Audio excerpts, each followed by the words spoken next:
I resimulated all of Randy Orton's Wrestlemania matches. So let's just jump in with the first Wrestlemania match. For the first part of Randy Orton's career, he was a part of Evolution. And during this time, he started calling himself the Legend Killer and has been bullying a bunch of old legends from the past. And one of those men was Mick Foley, who he and Evolution sent down a flight of stairs. It seems like that Mick Foley would fight young Randy Orton, but he said, nah, I don't feel like it, and he left. General Manager Steve Austin wasn't too thrilled with this, so he gave him an ultimatum by putting him in the Royal Rumble match to see if he's a, coward or not. At first, it didn't seem like Mick Foley was going to return, but he did, and he ended up beating up Randy Orton and eliminating him from the match. Also, The Rock came back, because that's great. Who doesn't love The Rock? Well, WrestleMania 20, it's the Rock and Sock Connection versus Evolution. Ric Flair, Randy Orton, and Dave Bautista. After The Rock gets tagged in by Mick Foley, Randy Orton tries to throw him off the ropes, but The Rock counters whatever he was trying to do. A spine buster from The Rock, and that's it. The Rock wins the simulation for the Rock and Sock Connection. Good job, Rock. You go back to Hollywood while Evolution have to take a big L here. A year later, Randy Orton is still being the Legend Killer. And despite him winning the World Championship in 2004, 2005 started out not great. So Randy Orton needs to get back up on the outside, and what bigger legend to kill than The Undertaker in his undefeated WrestleMania streak. The match was made official via a contract signing as Randy Orton wanted him, which ended with Orton cutting a promo about I'm gonna beat this streak, and I'm the Legend Killer, and I'm great. And then he slapped the taste out of Undertaker's mouth. During the build, Randy Orton turned heel again by attacking his girlfriend at the time, Stacy Keibler. And also, Cowboy Bob Orton returned to help his son. Will that really help him beat The Undertaker? Who knows? Maybe it will. WrestleMania 21, Randy Orton fights The Undertaker with the streak on the line. Rather than doing an RKO, Randy Orton decides to do a spin-out slam move on The Undertaker that doesn't get the fall, it just gets a 2. Randy then goes to the top for a crossbody, but The Undertaker gets out of the way, and he sets him up for the tombstone, nails the tombstone, and that is it for young Randy Orton. Undertaker wins, the streak stays alive for another 10 years, and Randy Orton, I guess, goes back to the mid-card? Actually, no, these two fuckers fought for the entire year.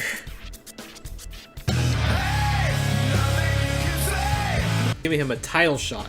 How? By using Eddie Guerrero's death to make Rey mad enough to do so. Eddie ain't in heaven. Eddie's down there in hell. At No Way Out, Randy Orton defeated Rey Mysterio, taking his spot at WrestleMania 22. Alright, Rey, it's over. Go back to the mid-card for you. No main event for you. Psych. 5 days later, Teddy Long decided, nah, it's going to be a triple threat for the World Championship. It's going to be Rey Mysterio, Kurt Angle, and Randy Orton. Because why not? I'm the general manager. Get fucked. WrestleMania 22 for the World Heavyweight Championship. It's Kurt Angle, the champion, defending against Randy Orton and Rey Mysterio in a triple threat.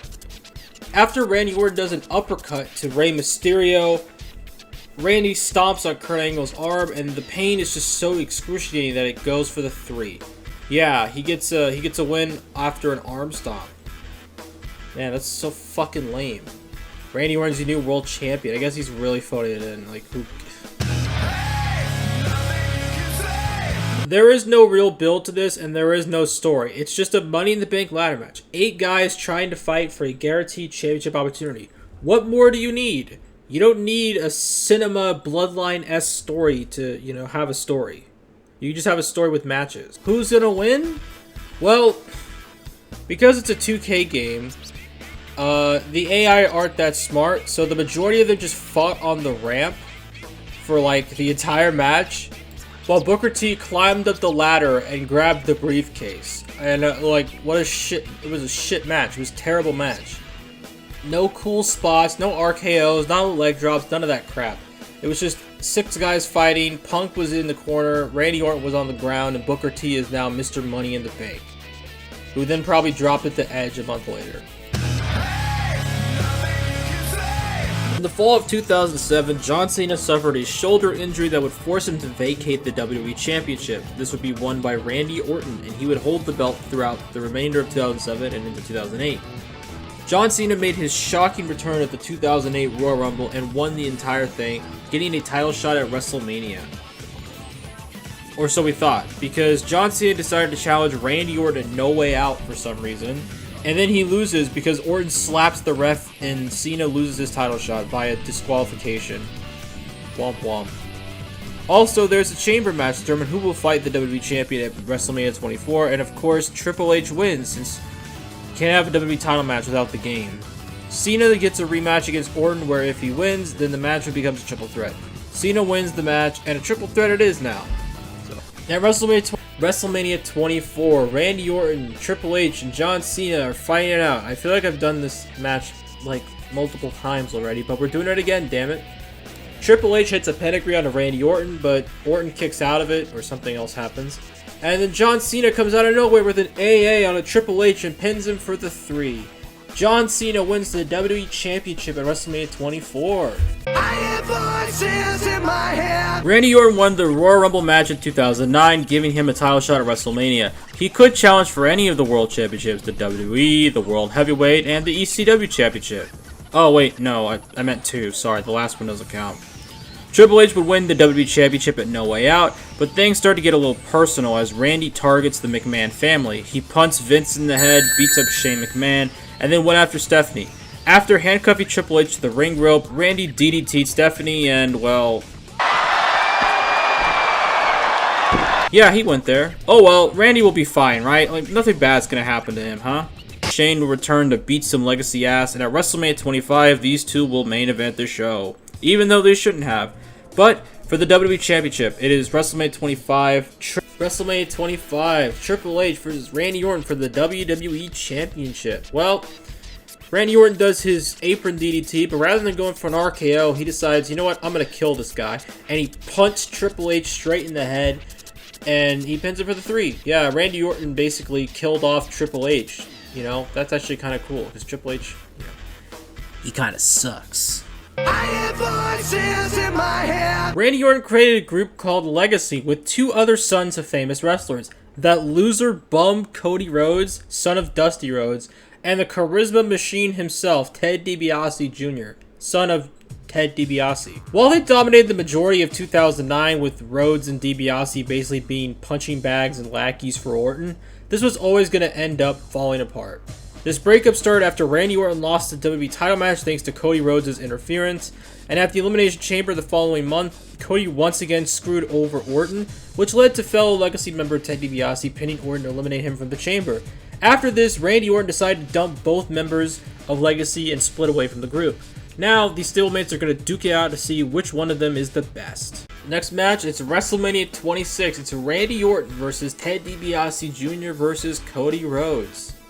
After Randy Orton hits a Dream Street from Ted DiBiase, Cody Rhodes then busts out a big, disgusting looking vertebraker that ends Ted DiBiase's night and his career, as Ted DiBiase fell off a cliff.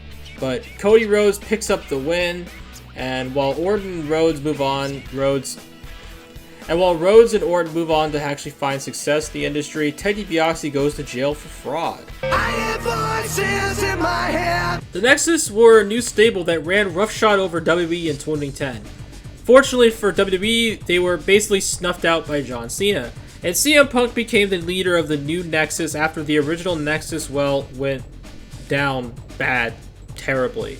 Randy Orton got a title shot against the champion The Miz at the Royal Rumble, but thanks to interference from CM Punk, The Miz would retain. Punk's reasoning was because Orton screwed him out of his World Championship years prior, taking him out, and it took a long ass time for CM Punk to get back to the top of the mountain with the title. Orton then would go on a warpath where he beat up every member of the Nexus, which honestly served more like a mercy killing than anything else because this was terrible.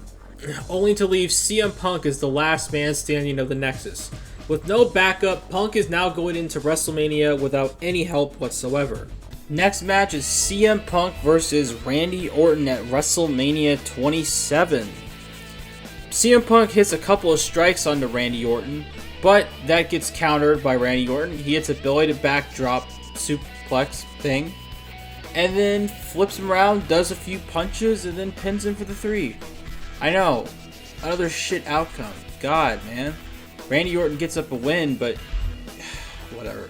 just a shit way to win. Good job, Orton. I hear voices in my head.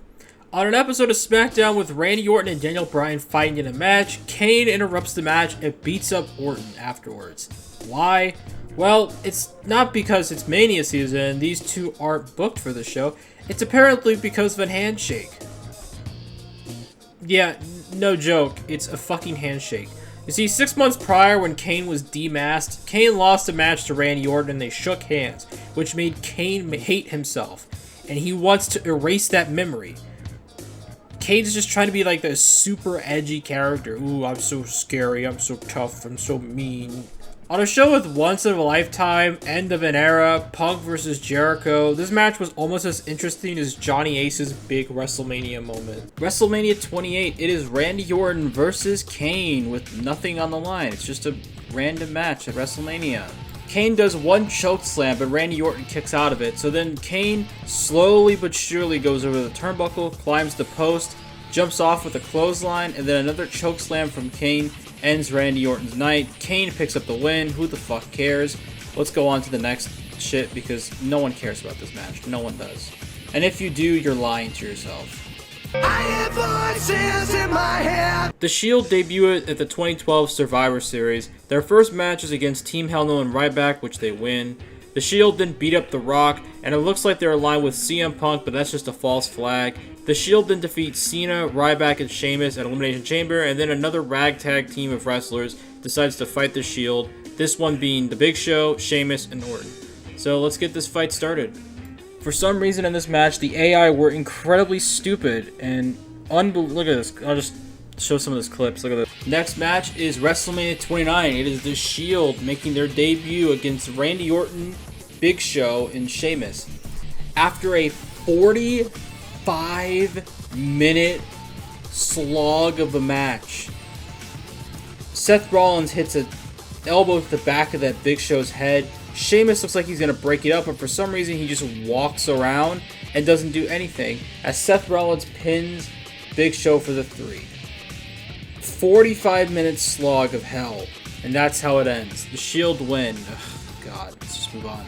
I hear voices in my head. After WrestleMania 29, Triple H embraced his role as the COO of the company, and a character change was incoming.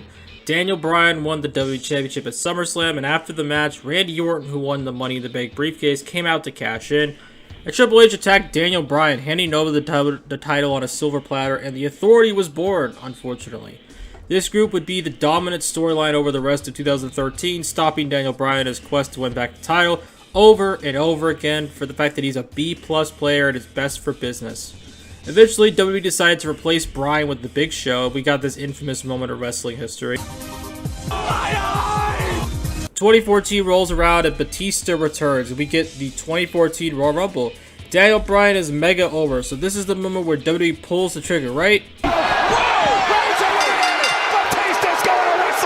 Yeah, this would end up blowing in their face, as the fans wanted Daniel Bryan. So they had to pivot to inserting Bryan in the main event by having him face off against the Authority's head honcho. Bryan would get so close but would get ripped away from him, so Bryan had enough and occupied Raw to get a match against Triple H. After occupying Raw, Triple H caved and gave Bryan his match. If Daniel Bryan won, he would get put in the main event between Batista and Randy Orton. So WrestleMania 30, Triple H versus WrestleMania 30, Daniel Bryan challenges Randy Orton and Batista for the WWE World Heavyweight Championship. Randy Orton looks to set Daniel Bryan up for the RKO, but Batista breaks it up, power slams Randy Orton. It gets broken up by Daniel Bryan. Orton rolls to the outside. Batista grabs Bryan into a gorilla press, but Bryan counters that into a roll-up for a 3. He rolls up Daniel Bryan rolls up Batista for the 3, and Daniel Bryan achieves his dream and wins the WrestleMania main event, becoming WWE Champion. Of course, this was very short-lived, as Daniel Bryan had to vacate the title due to injury. I hear voices in my head. Randy Orton has been in the Authority since inception in 2013, and by 2014, cracks were starting to show in the foundation between Rollins and Orton. Seth Rollins would fire the first shot by curb-stomping Randy Orton on an episode of Raw. So the two would go tit for tat against one another until Rollins takes Orton out for months via curb stomp through cinder blocks, probably. After a few months, Randy Orton returns at Fastlane, turning full babyface and now opponent of the Authority, and will be fighting Seth Rollins at WrestleMania 31. WrestleMania 31, Randy Orton versus Seth Rollins. Will we get the cool RKO finish? Yeah, no, that's not gonna happen. But you know what does happen?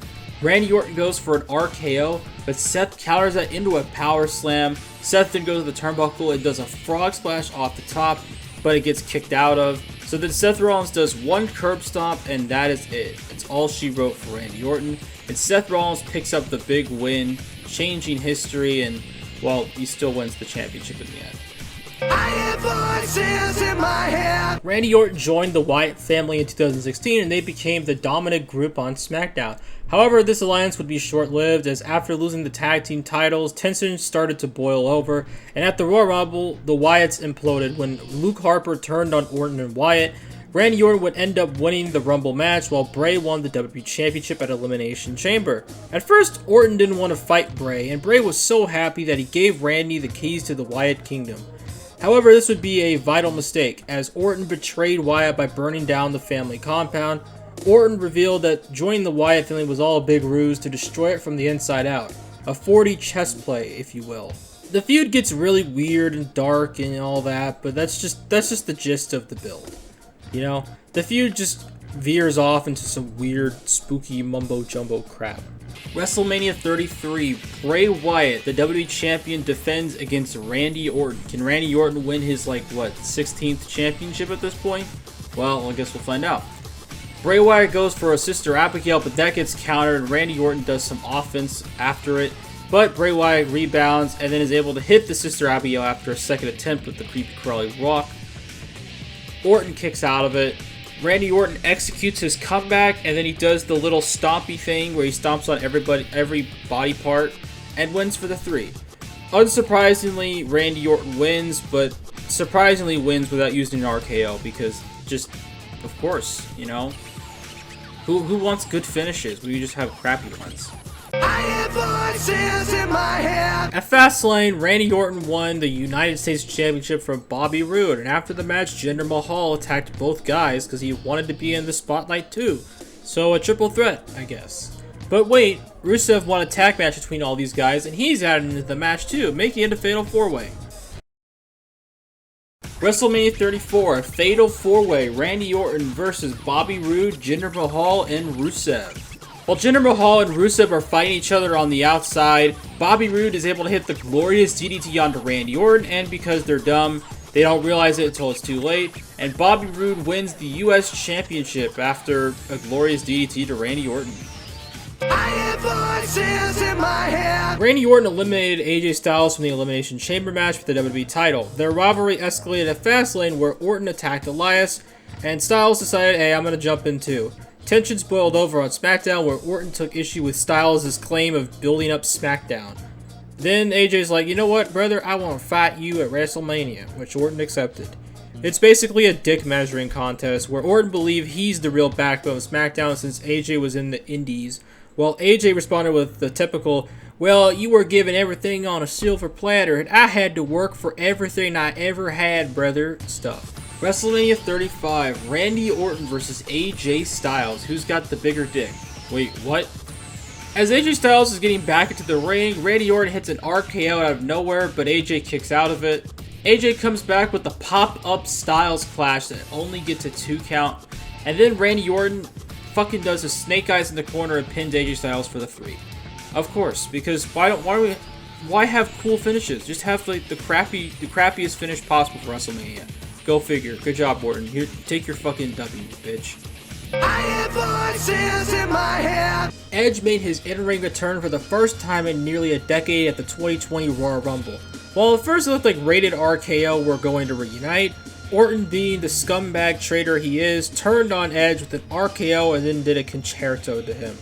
At first, Orton didn't explain why he did what he did, but when Beth Phoenix, the wife of Edge, came out to give an update on her husband, Orton explained that he turned on Edge to save him. He wanted Edge to continue being a father and a family man without having to risk himself with injury. Orton then blamed Beth Phoenix for this happening, and after she retaliated, she ate an RKO. Edge returned the next week and wanted blood, and he almost got it, but Randy Orton slithered away. So he took it out on MVP, and this was also the last Raw before the COVID-19 pandemic became an actual pandemic. So this was like the final Raw before everything shut down in the world. WrestleMania 36, a personal grudge match. Randy Orton fights his former best friend Edge in front of 0 fans. So that's something. That's a goal. And of course, you know, with the theme of this video, we always have to have a crappy ending. Edge does a double axe handle to the outside, and that keeps Randy Orton down for a 10 count. Because of course it is. Edge wins the match after a double axe handle. Unbelievable. I have voices in my head. After losing the WWE Championship to Drew McIntyre in Hell in a Cell, Randy Orton would move back into a feuding with Bray Wyatt once again. But things have changed. Bray Wyatt has become the Fiend, and Alexa Bliss has joined Bray in his insanity. The two would have a Firefly Inferno match at TLC where the goal was for someone to be lit on fire. In the end, Bray got caught on fire, which led to him getting RKO'd while on fire. However, Orton decided to just say fuck it, and he lit Bray Wyatt on fire again, burning the Fiend to a crisp. So is the Fiend dead? Is it over? Is it Jover for Bray Wyatt? Well, not exactly. At Fastlane, Alexa Bliss inherited some of Bray Wyatt's spooky powers and messed with Randy to get a match. In the match, the Fiend returned, rising from hell like a cheesy slasher film. And the Fiend is basically a slasher villain. And now that these two are going to be locking horns again once again for Alexa Bliss, probably. WrestleMania 37, the Fiend Bray Wyatt returns in his old gear, kinda, as he takes on Randy Orton. The Fiend eats an RKO, but he kicks out of it, and Bray Wyatt does a comeback of offense of sorts. Randy Orton does a few punches, and then slithers into an RKO for 3. Yep, we finally got a good ending to a match. I guess it depends on what you mean by good. The Fiend losing is never a good thing, but you know what? I'll take an RKO. Sure. I have voices in my head. During 2021, Randy Orton would turn babyface again and would end up forming a tag team with Matt Riddle, the King of Bros. And they became RK Bro, which ended up becoming an incredibly over and dominant tag team in the division. They'd end up winning the Raw Tag Team Championships on the road to WrestleMania and would end up defending their belts in a triple threat tag match against Alpha Academy and the Street Profits. There's not much really for the build, but it's a tag match. WWE never does builds for tag matches, unless you're the Bloodline. WrestleMania 38. RK Bro versus the Street Profits versus the Alpha Academy for the Raw Tag Team Championships. While the other guys are fighting on the outside, Montez Ford hits a super kick to the gut of Otis, goes to the top for his incredible 5-star frog splash, and that is it for the 3. The Street Profits win the Tag Team Championships. I can't believe it. When was the last time they actually won the tag titles? I don't even remember.